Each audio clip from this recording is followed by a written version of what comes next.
ಎಲ್ಲರಿಗೂ ನಮಸ್ತೆ. ಇವತ್ತು ಬೆಂಡೆಕಾಯಿ ಗಸಿ ಮಾಡೋಣ ಅಂತ ಇದ್ದೇನೆ. ಇದಕ್ಕೆ ನಾನು ಒಣಮೆಣಸು ಬದಲು ಹಸಿಮೆಣಸು ಹಾಕ್ತಾ ಇದ್ದೇನೆ. ಇದನ್ನು ಮೊದಲು ಚೆನ್ನಾಗಿ ತೊಳೆದು ಒರೆಸಿ ಇಷ್ಟಿಷ್ಟುದ್ದ ಕಟ್ ಮಾಡಿ ಇಟ್ಕೋಬೇಕು. ಹೇಗೆ ಮಾಡೋದಂತ ನೋಡೋಣ ಬನ್ನಿ. ಬೆಂಡೆಕಾಯಿಯನ್ನು ಈ ಥರ ಕಟ್ ಮಾಡ್ಕೊಂಡಿದ್ದೆ ನೋಡಿ. ಅರ್ಧ ಲಿಂಬೆಹಣ್ಣು ಗಾತ್ರದ ಹುಣಸೆ ಹಣ್ಣನ್ನು ನೀರಿನಲ್ಲಿ ನೆನೆ ಹಾಕಿಟ್ಟಿದ್ದೆ. ಅದರ ರಸ ಹಾಕ್ತಾ ಇದ್ದೇನೆ.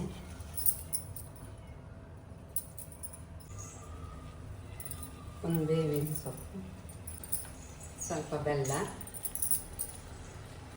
ಅರಶಿನ, ಸ್ವಲ್ಪ ನೀರು ಸೇರಿಸ್ತಾ ಇದ್ದೇನೆ. ಬೆಂಡೆಕಾಯಿ ಬೇಯಲಿ. ಉಪ್ಪು ಸೇರಿಸ್ತಾ ಇದ್ದೇನೆ.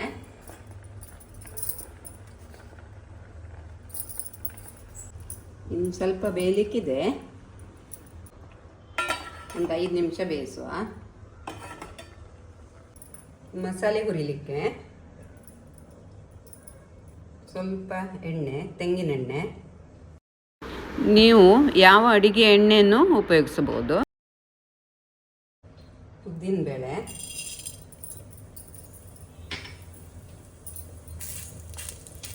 ಒಂದು ಚಮಚ ಬೇಕು.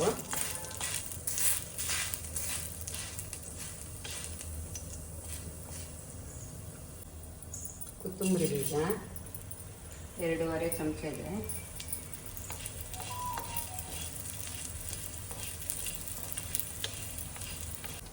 ಜೀರಿಗೆ 1/4 ಟೀ ಸ್ಪೂನ್ಗಿಂತ ಕಡಿಮೆ.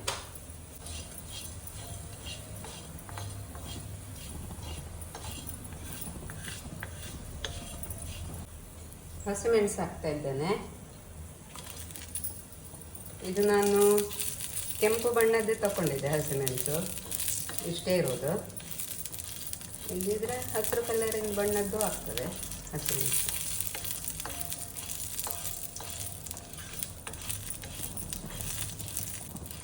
ಇದು ಹಸಿಮೆಣಸು ತುಂಬ ಖಾರ ಇದೆ, ಅದಕ್ಕೆ ಸ್ವಲ್ಪನೇ ತಗೊಂಡಿದ್ದೆ. ನೀವು ಹಾಕ್ಕೊಳ್ಳುವಾಗ ನೋಡಿ, ತುಂಬ ಖಾರ ಇದ್ದರೆ 3 ಇದ್ದರೆ ಸಾಕು. ಖಾರ ಇಲ್ಲದಿದ್ರೂ 4-5 ಹಾಕಿ. ಇದಾಗಿದೆ, ತೆಗಿತಾ ಇದ್ದೇನೆ. 1.5 ಚಮಚ ಅಕ್ಕಿ ಇಟ್ಕೊಂಡಿದ್ದೇನೆ.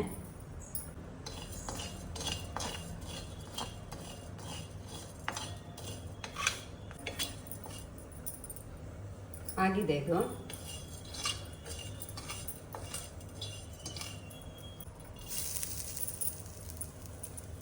ಒಂದು ಕಡಿ ಕಾಯಿ ಸೇರಿಸ್ತಾ ಇದ್ದೇನೆ.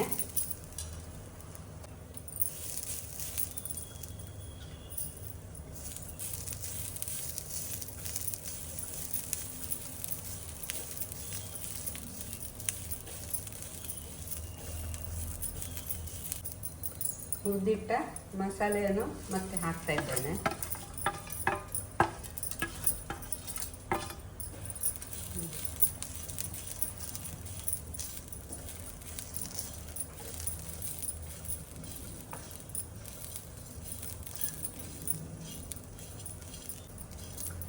ಆಗಿದೆ ಇದು. ಬಂದ್ ಮಾಡ್ತೇನೆ. ತಂಪಾಗಾದ ಮೇಲೆ ನೈಸಾಗಿ ರುಬ್ಬಬೇಕು. ಬೆಂಡೆಕಾಯಿ ಬೆಂದಿದೆ, ಮಸಾಲೆಯನ್ನು ರುಬ್ಬಿಟ್ಕೊಂಡಿದ್ದೆ. ಇದಕ್ಕೆ ಹಾಕ್ತೆ.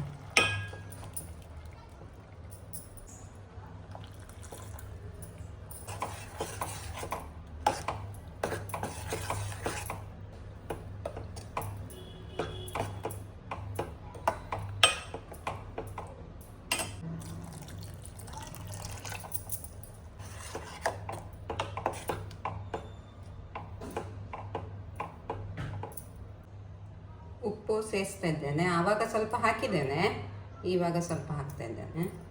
ಸ್ವಲ್ಪ ಅರಿಶಿನ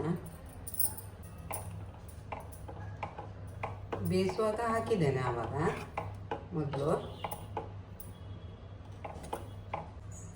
ಕುದಿಲಿ ಇದು. ಆಗಿದೆ ಇದು. ಒಗ್ಗರಣೆ ಹಾಕುವ.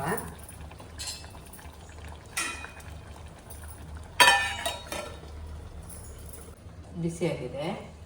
ಸಾಸಿವೆ, ಉದ್ದಿನಬೇಳೆ, ಕರಿಬೇವಿನ ಸೊಪ್ಪು, ಒಣಮೆಣಸು,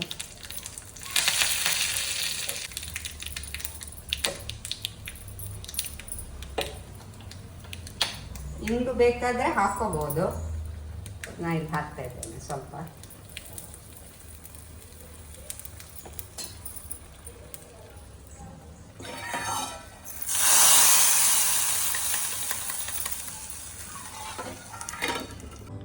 ಬೆಂಡೆಗಸಿ ರೆಡಿಯಾಗಿದೆ.